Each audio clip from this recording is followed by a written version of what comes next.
이 시간에 오신 여러분들 위해 하나님의 큰 은혜가 넘치기를 주님의 이름으로 축원합니다. 좋은지 나쁜지 누가 아는가? 이런 제목의 책이 있습니다. 류시화 시인이죠. 이분이 썼습니다. 이 책에서 자신의 경험 이야기를 씁니다.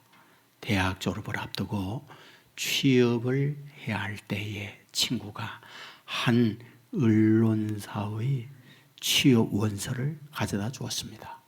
그것을 작성하고 회사에 접수시켰습니다.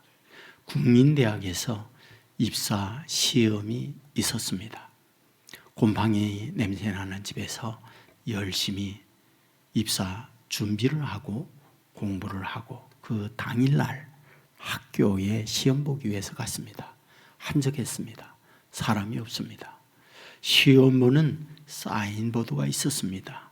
찾아가 교실에 보았더니 개미도 보이지 않습니다. 이상하다. 그리고는 나와서 수희에게 가서 물었습니다.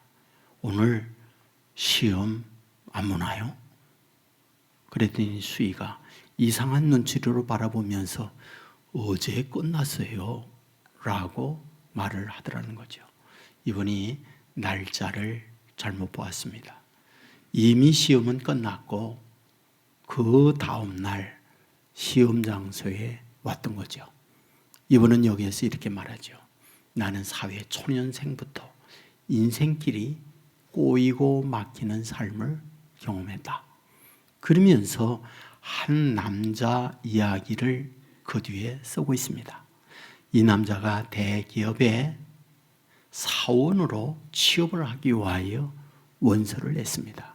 시험 보러 갔습니다. 면접관이 시험을 보게 합니다.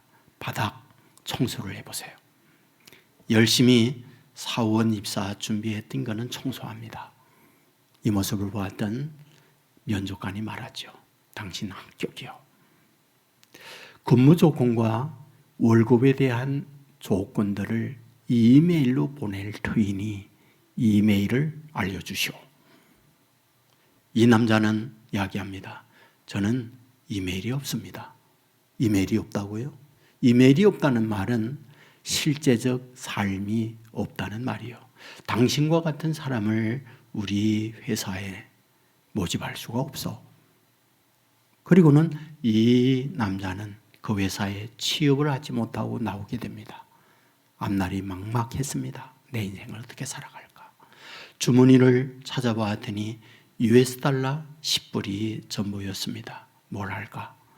가게에 가서 토마토 10브루치를 삽니다.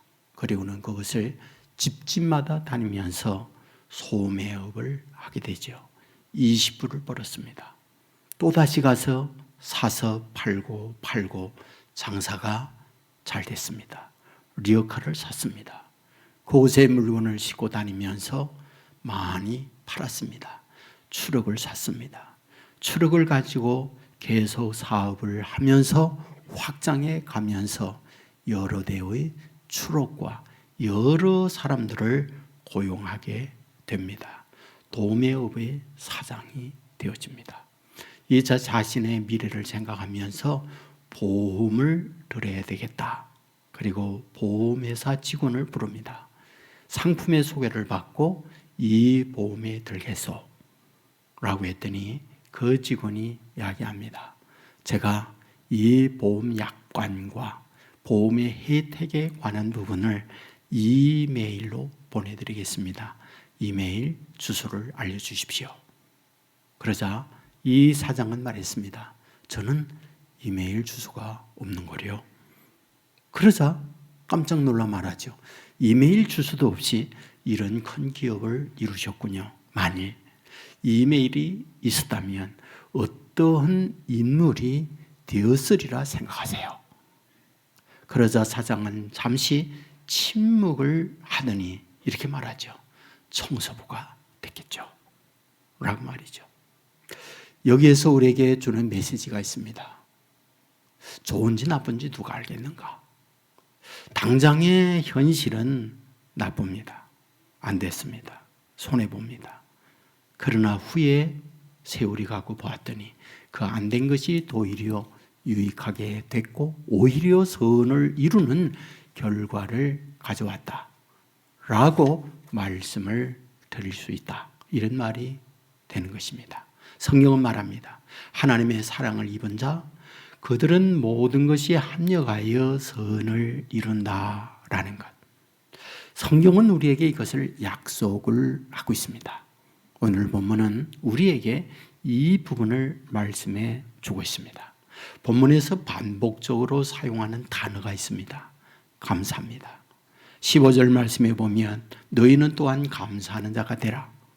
16절에 보면 감사하는 마음으로 하나님을 찬양하고 17절에 보면 그를 힘입어 하나님 아버지께 감사하라 라고 말씀을 하고 있습니다. 감사는 바울이 모든 교회에 편지하면서 언제나 빼놓지 않는 바울의 고백이고 소망이기도 합니다.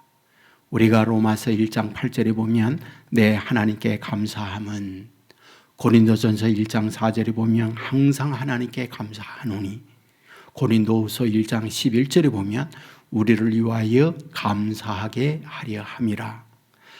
에베소서 1장 16절에 보면 너희로 말미암아 감사하기를 그치지 아니하고, 빌립보서 1장 3절에 나의 하나님께 감사하며, 그 유명한 데살로니가전서 5장 18절 범사에 감사하라 라고 하는 말씀을 하고 있습니다. 물론 그 외의 서신서에도 감사 빼놓지 않고 하고 있는 것을 발견합니다. 그러므로 바울에게 있어서 감사는 그의 트레이드 마크와 같은 것이다 라고 말씀을 드릴 수 있습니다. 그런데 오늘 골로새서에 보면 다른 서신서와 다르게 감사를 반복적으로 강조하고 있다 하는 것을 발견하게 됩니다. 자, 그렇다고는 이 골로새 교회가 어떤 상황에 있는데 감사를 강조하고 있을까 하는 문제입니다. 골로새는 지정학적으로 교통 요충지에 있습니다. 사통팔달로 연결이 되어 있어서 수많은 행인들이나 여행객들이 골로새서를 거쳐서 다른 마을이나 다른 도시로 가곤 합니다. 다시 표현하면 상당히 많은 사람들이 밀집해 있는 곳이고, 그러다 보니까 경제가 활성해 있었습니다. 경제 중에서도 무역업이 그 어느 곳보다도 부흥하고 있는 곳, 이곳이 골로새입니다. 그러다 보니까 여기에 사람들은 경제가 풍성했고 삶이 윤택했습니다. 바로 이런 현실에 있는 골로새에 큰 자연재해를 만났습니다. 그것은 지진이었습니다. 그 지진으로 인하여 집들이 무너져 내리고 상당히 많은 사람들의 인명피해를 입게 됩니다.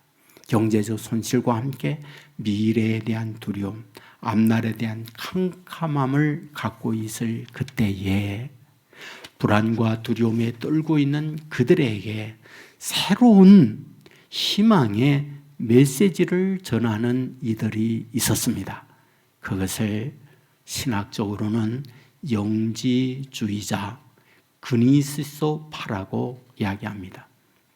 여기에 그노시스라고 하는 이 말은 헬라어에 있어서 지식이라는 뜻을 갖고 있습니다.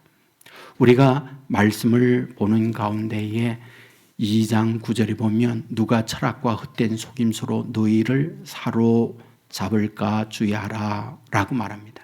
철학과 속임수, 그리고 세상의 초동학문을 따르며 라는 말들이 있습니다. 이 말들은 영지주의 고노시스 파의 유혹을 표현하고 있는 말씀들입니다. 2장 18절에 보면 아무도 꿈이며 낸 겸손과 천사 숭배를 이유로 너희를 정죄하지 못하게 하라. 천사 숭배, 이건 역시 고노시스파 영지주의의 모습입니다.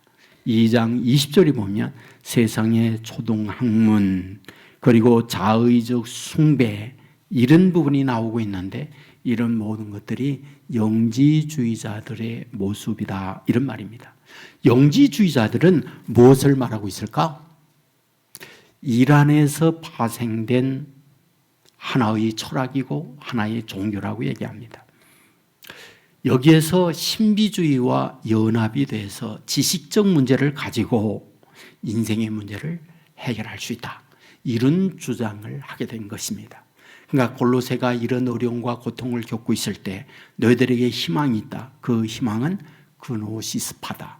영지주의다라고 사람들에게 선전하고 사람들에게 말을 하고 있던 것입니다. 바로 이런 현실이 교회까지 들어왔습니다.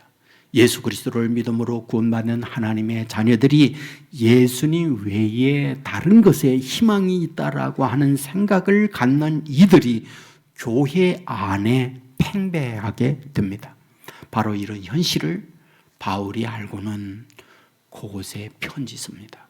여러분들이요, 고노시스의 유혹이 있지만 그것으로 인생의 문제 해결 안 됩니다.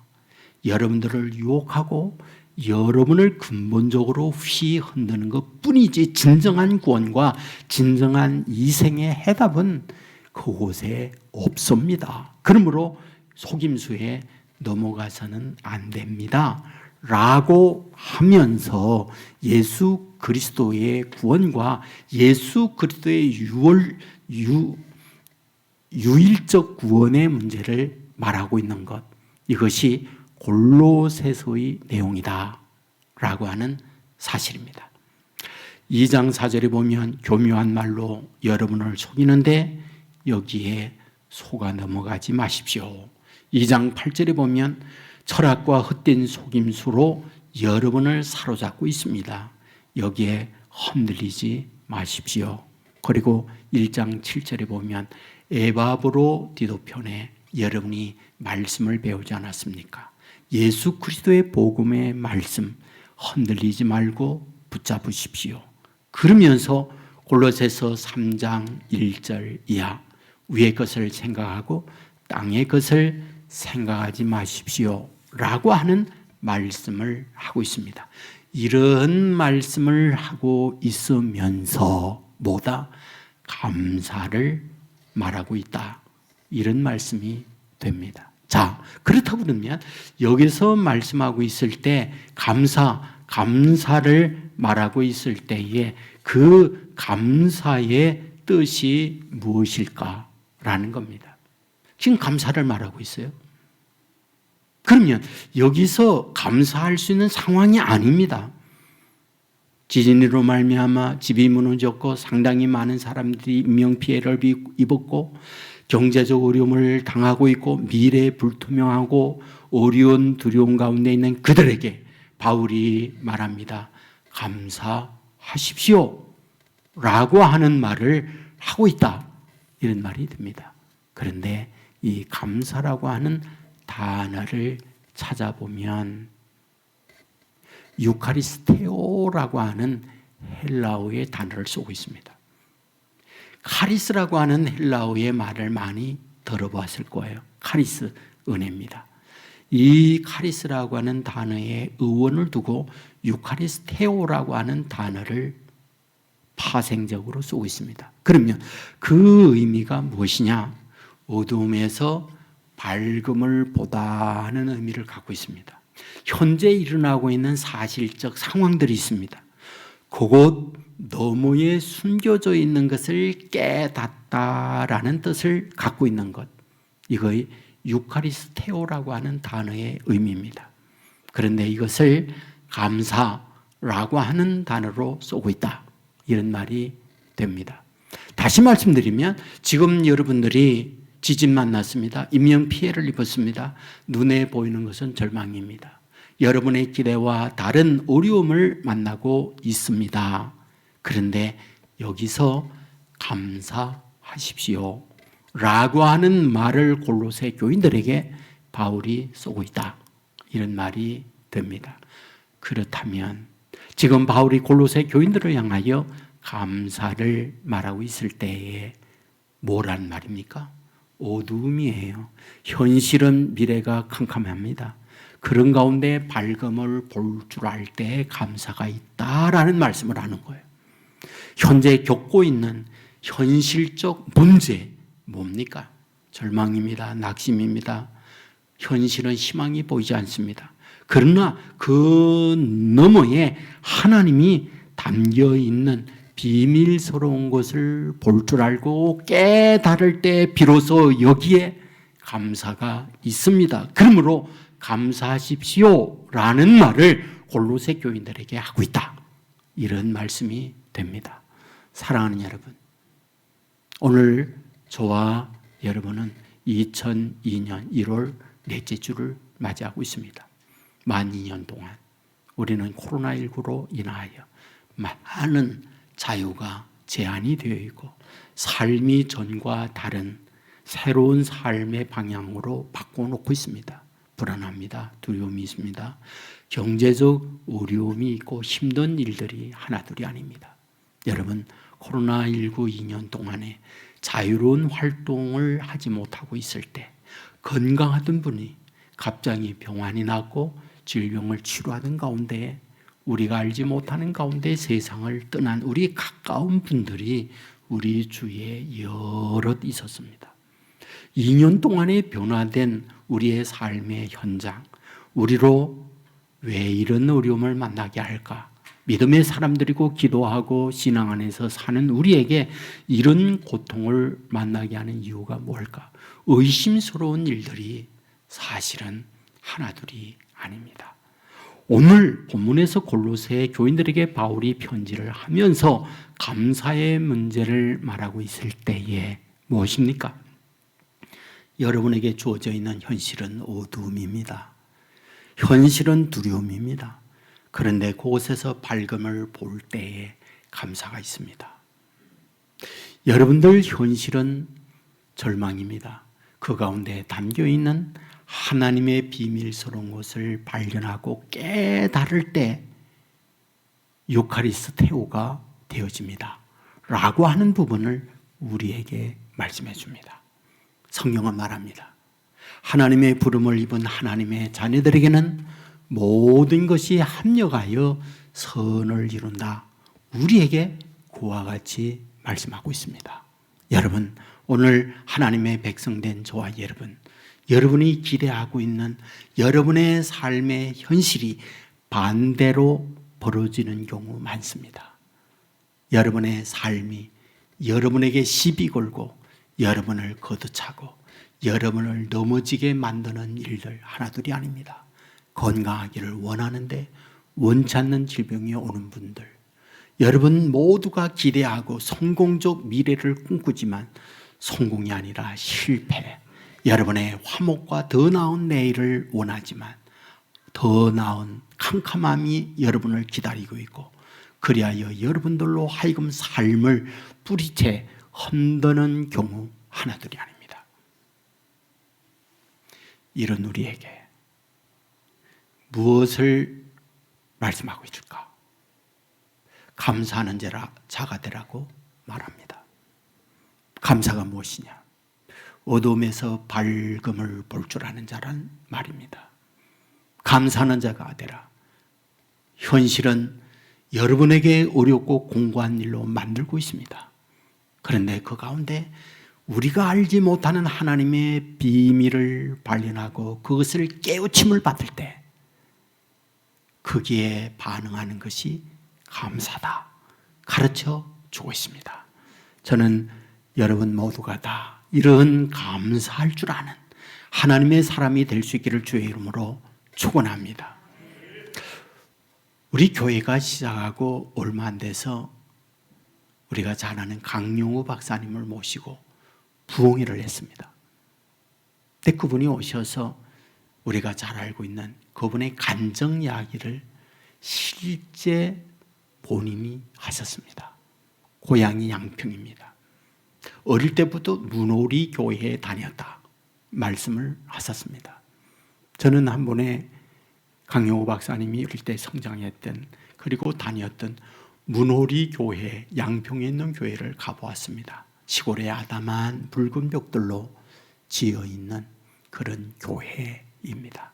아버지가 일찍 세상을 떠나고 중학교 3학년이 됐을 때 여름방학 끝날 즈음에 운동장에서 친구들과 공차기를 했는데 그 공이 눈에 맞으면서 번개불이 번쩍하도록 눈에 그런 경험을 했다라고 말합니다.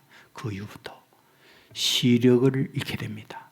당시 유명했던 을지로에 있는 공안과 그곳에 다니면서 치료를 받았지만 의사가 마지막 결론을 내립니다. 시각 장애인이 됐습니다. 회복 불가능합니다. 이 말에 어머니 쇼크를 받고 세상 떠났습니다. 3남매가 고아로 남았다고 했습니다. 자기가 맞이 아래 남동생, 그 밑에 여동생이었습니다. 그는 교회에 어릴 때부터 다녔기 때문에 하나님 앞에 기도했다고 했습니다. 하나님 눈뜨게 해주십시오. 하나님 눈뜨게 해주십시오. 아빠도 엄마도 계시지 않습니다. 그런데 하나님은 그 기도를 듣지 않았다고. 그리하여 남동생을 영동포 철공소에 보내고 여동생을 고아원에 보내면서 통곡하면서 울었다고. 그때 간증하면서 말씀했습니다. 만일 그때 하나님이 기도 응답해 주셔서 눈뜨게 했다면 나의 인생은 어떻게 됐을까? 이런 생각을 해본다고. 아무래도 동생을 돌봐야 하기 때문에 공장에 갔을 거라고. 그리고 공돌이로 살다가 이런 마지막에 인생을 마감했을 거라고. 하지만 하나님은 자기의 원하지 않는 길로 인도해 줬다는 거죠. 시각장애인이 됐습니다. 그 결과가 무엇이냐? 공부했고 유학을 갔고 박사학위를 받았고 교수가 되어졌고, 그리고 여러분 알죠? 그분이 한국인으로서 미국 행정부 차관 아래에 있는 차관보까지 가장 높은 자리에까지 올라가는 그 영광을 그분이 누리게 됐다는 고백을 하고 있는 거죠. 당장의 사람의 시각으로 보면 안 되는 길입니다. 망하는 길입니다. 그러나 그 안에 담겨있는 어둠에서 밝음을 볼 줄 안다면 거기에 뭐다? 감사하는 사람이 될 수 있다. 이것을 우리에게 말씀해 주고 있는 것입니다. 여러분 빌립보서 1장 12절에 보면 바울이 빌립보 교인들에게 편지하며 이 말합니다. 형제들아, 내가 당한 일이 도리어 복음 전파의 진전이 된 줄을 너희가 알기를 원하노라 라는 말씀이 있습니다. 빌립보 교회에 편지하면서 내가 당한 어려움이 복음 전파의 진전이 되었다. 합력하여 선을 이루었다라는 말을 쓰고 있습니다. 왜요? 빌립보 교회에 당한 어려움이 있기 때문에 그러합니다. 빌립보 교회 어떻게 개척됩니까? 바울이 아시아에서 말씀을 전하고 있을 때에 환상이 나타납니다. 우리를 와서 도우라. 사도행전 16장에 보면 바울이 배를 타고 건너가 마게도냐 첫 성에 이르게 됩니다. 그곳이 빌립보입니다. 강가에 여인들이 앉아 있을 때 전도를 합니다. 그곳에서 첫 열매를 거둡니다. 루디아라고 하는 여인입니다. 자주색 천장사하는 포목장사하는 여인이었습니다. 두 번째 결실 예수 믿는 사람을 만나게 되죠. 누구입니까? 귀신 들려 점치는 여인이었습니다. 요정으로서 주인을 위하여 복채받게 하는 일에 노예로 쓰임받는 그런 불쌍한 여자입니다. 나사렛 예수 이름으로 귀신을 쫓아내게 되니까 그 여종의 주인이 화가 나서 고소합니다. 끌려가서 매질당하고 사슬에 묶여서 감옥에 갇히게 됩니다. 피투성이가 되어 고통당하고 있을 때 바울과 실라가 감옥 안에서 찬송합니다. 기도합니다. 하나님이 찾아옵니다. 그리고 사슬을 풀어주고 옥문이 열리게 합니다. 바울과 실라가 나갔을 때에 간수장이 깜짝 놀랍니다. 죄수를 지키지 못한 죄로 내가 죽게 되었구나. 그럴 바에야 차라리 자살하는 게 낫다. 칼을 들어 자기의 목을 찌르러 가려고 할 때에 바울이 외칩니다. 우리가 여기 있으니 칼을 거두시오. 그러자 간수장이 그 앞에 무릎을 꿇고 말을 합니다. 내가 어찌하여야 구원을 얻을 수 있습니까? 유명한 말을 하죠. 주 예수를 믿어라. 그리하면 너와 내 집이 구원을 얻으리라. 그리하여 자기 집에 바울과 실라를 모시고 들어가 세례를 받고 구원받는 역사가 나타났던 걸 봅니다. 바울은 이것을 기억하면서 빌립보 교인들에게 편지하면서 내가 빌립보 지방에 경험한 이야기 여러분이 알고 있지 않습니까? 매질당하고 고통당하고 감옥에 갇히고 이것이 안 되고 이것이 절망이고 이것이 끝나는 것처럼 느껴지는 일이었지만은 하나님께서는 어떻게 합니까? 합력하여 선을 이루는 결과를 낳습니다. 라고 편지를 쓰고 있던 거죠. 맞습니다. 하나님의 부름을 입은 자 캄캄합니다. 절망입니다. 그러나 하나님께서는 반드시 밝은 미래로 주의 자녀들을 이끌어간다. 믿으시기를 주의 이름으로 축원합니다. 그것을 볼 줄 아는 것, 그때에 감사의 고백이 있다 말씀을 하고 있는 것입니다. 저는 어릴 때 저희 어머님이 가정예배를 꼭 드렸습니다. 가정예배를 드릴 때마다 늘 빼놓지 않고 부르는 찬송이 있습니다. 멀리 멀리 갔더니 처량하고 고나며 항상 그 찬송을 예배 드릴 때마다 빼놓지 않고 불렀습니다. 그 찬송을 부르면서 어머님은 항상 우셨습니다. 아버지는 가정예배를 드리려고 하면 언제나 나가버렸습니다. 기도할 때가 되어지면 우시면서 항상 기도하셨습니다. 왜 어머님은 저렇게 우실까? 나중에 알았습니다. 아버지가 엄마를 눈물 나게 하는 일이 너무 많았다는 것을. 우리가 알지 못하는 엄마의 속상함, 엄마의 고통이 너무 컸기 때문에 항상 우셨습니다.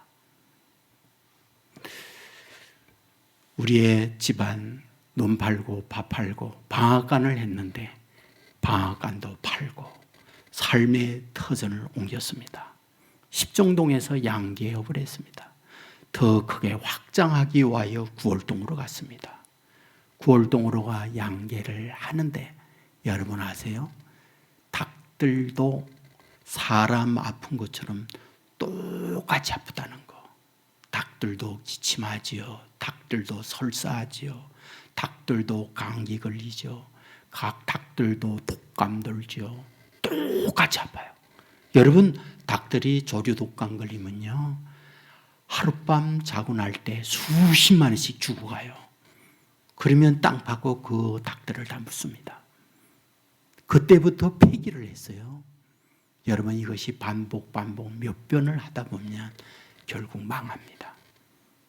우리는 그런 과정을 거치면서 어려움을 당하게 됐어요. 이때 아버지가 어떤 탈출구를 찾아봐야겠다 해가지고 하늘산 기도원을 갔어요. 이천성 목사님 말씀을 들으면서 와장창 중창 차장창 하는 경험을 했어요. 여러분 와장창 중창 차장창은 이천성 목사님이 책을 썼는데 책 제목이 그래요. 은혜 받고 책을 사가지고 왔는데 그 책을 읽어보니까 자기가 깡패였잖아요. 예수님을 만나고 자기의 인생이 와장창 중창 차장창 다 깨져버렸어요.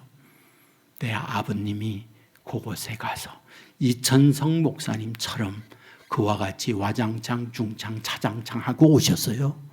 그리고 나서 가정예배를 아버지가 인도합니다. 아버지가 새롭게 바뀌어졌어요.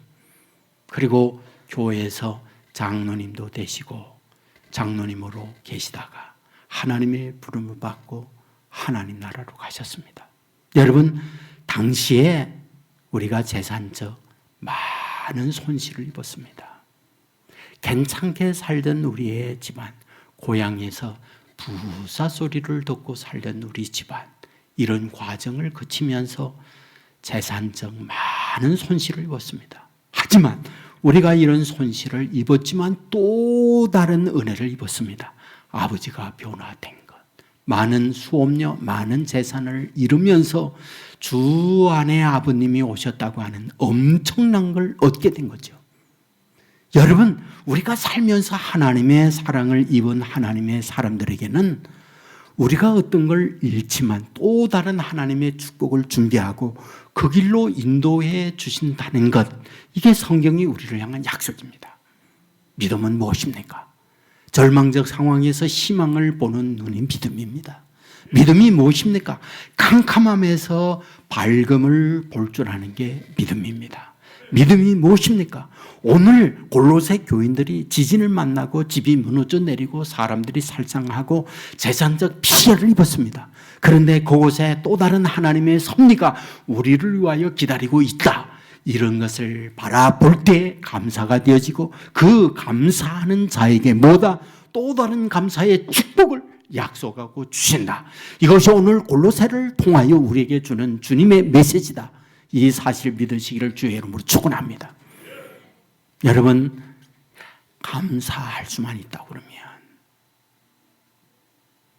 감사는 또 다른 감사로 누룩이 되듯 부풀려 가서 어마어마한 감사의 축복으로 찾아오게 되었다는 것. 이것이 믿음의 사람들을 향한 하나님의 약속입니다. 오프라 윈프리 모르는 분 없죠? 세계적인 MC요. 세계적인 영향력을 미치던 미국의 여인이죠.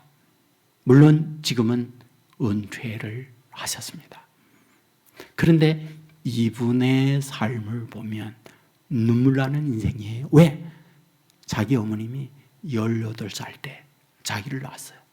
어째 낳았는가? 어머님이 다른 남자와 불장난을 하다가 덜컥 임신을 하고 이 아이를 낳았는데 그 아이가 윈플입니다. 남자는 어디론가 가버렸어요. 어머님이 이 아이를 키울 수가 없으니까 외가댁에다가 맡깁니다.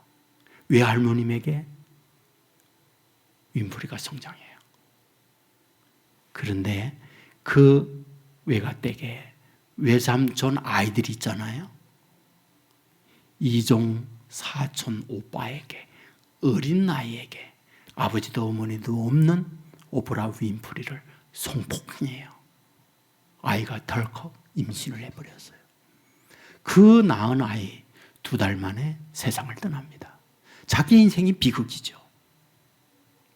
아버지, 어머니 없는 고아와 같은 모습으로 외가댁에 살면서 남의 집에서 사는 자기에 대한 푸대접과 이런 여러 가지 아픔, 이것을 풀기 위하여 한 것이 폭식이었어요. 그는 고백합니다. 120kg까지 자기가 몸무게가 나갔다고. 어느 날 생각하니까 내 인생 이대로 끝나겠는가. 고민을 하던 그는 여기에서 이렇게 끝날 수 없다 생각을 하고 마음을 다잡게 됩니다. 내 주어져 있는 현실은 절망이다. 여기에서 내 인생을 바꾸는 길은 다른 뭔가를 찾아야 된다라고 생각을 하면서 찾아낸 것이 무엇이냐? 감사였어요. 감사할 수 있는 환경 아무것도 없습니다. 그런데 감사를 그는 찾았어요. 그가 쓴 책, 내가 확실히 아는 것들이라는 책에서 뭐라고 쓰는지 아세요? 감사는 인생의 주파수를 바꾸는 것이다라고 씁니다. 감사는 인생의 주파수를 바꾸는 것이다. 무슨 말입니까? TV를 봐요. 우리가 리모컨을 통하여 방송을 바꿉니다. 방송을 바꾸다 뜻이 뭡니까? 여러분, 주파수를 바꾸다 그 말이에요. KBS 1, 2, MBC, SBS 뭡니까? 주파수가 각각 있는 거예요. 감사는 인생의 주파수를 바꾸는 거다. 어떤 주파수요? 절망에서 희망으로요. 어둠에서 밝음으로요. 오늘의 보이는 현실은 모든 것이 무너져 내림인데 주파수를 감사로 바꾸게 되니까 내일의 축복된 것이 기다리고 있는 것으로 바꾸는 것, 그것이 감사더라 라고 쓰고 있습니다. 감사의 능력입니다. 감사의 능력이에요. 여러분, 동아전기라고 하는 회사가 있어요. 여기에 김광수 회장님이 이 회사를 이끌어갑니다. 이분 고향이 마산이에요. 마산 상고를 졸업하고 내 인생 어떻게 살까 고민하던 그는 서울로 무작정 상경합니다. 청계천 이가에서 군밤, 오징어 이것을 장사를 하면서 하루하루 연명합니다. 그러다가 자판을 벌이게 돼요.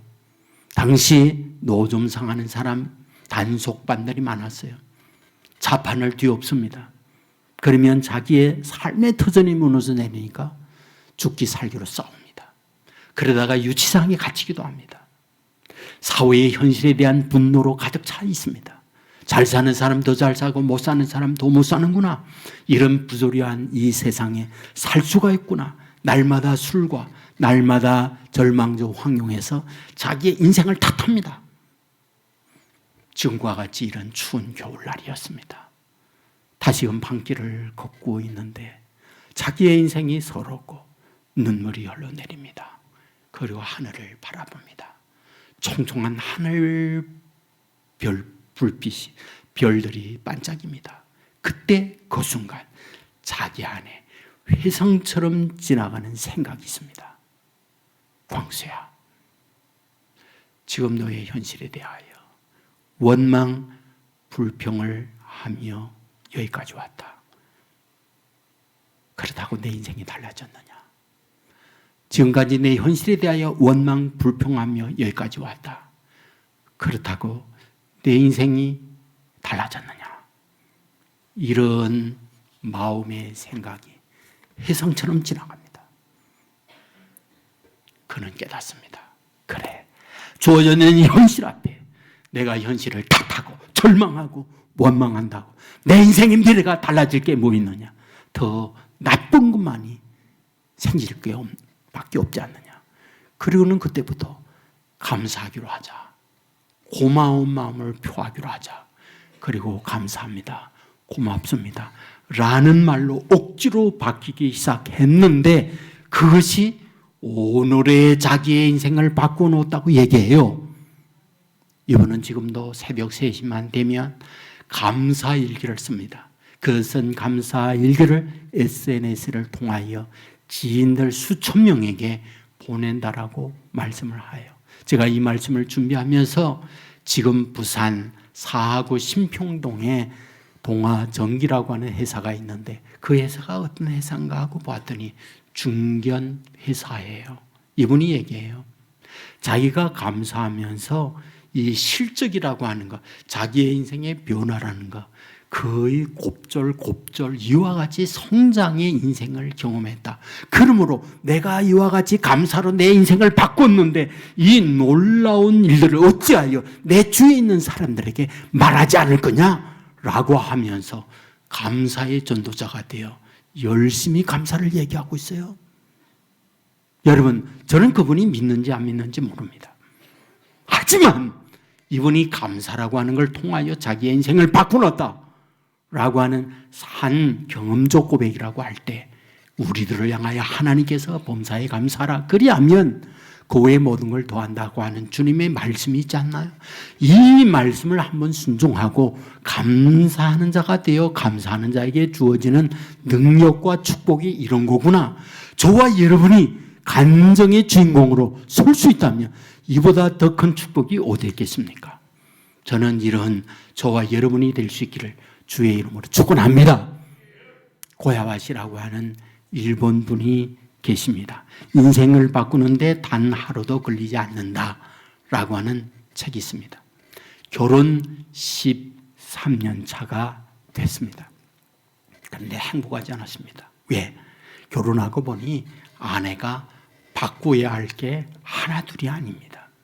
자기의 눈높이, 자기의 잣대로 볼 때는 이것도 못마땅 저것도 못마땅 그리하여 날마다 아내에게 지적질하면서 갈등하고 싸웁니다.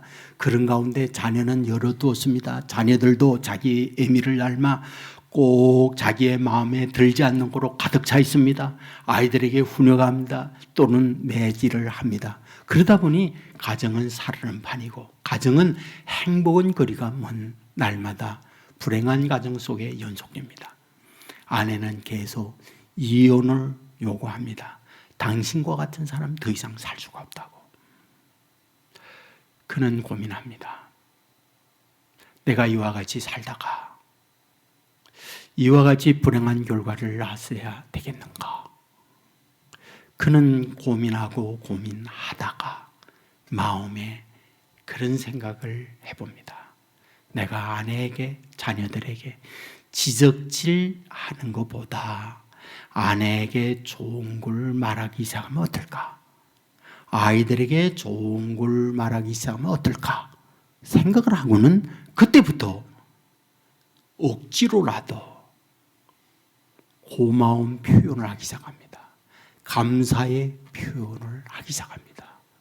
여러분, 그러면서 가정은 완전히 바뀌어진 겁니다.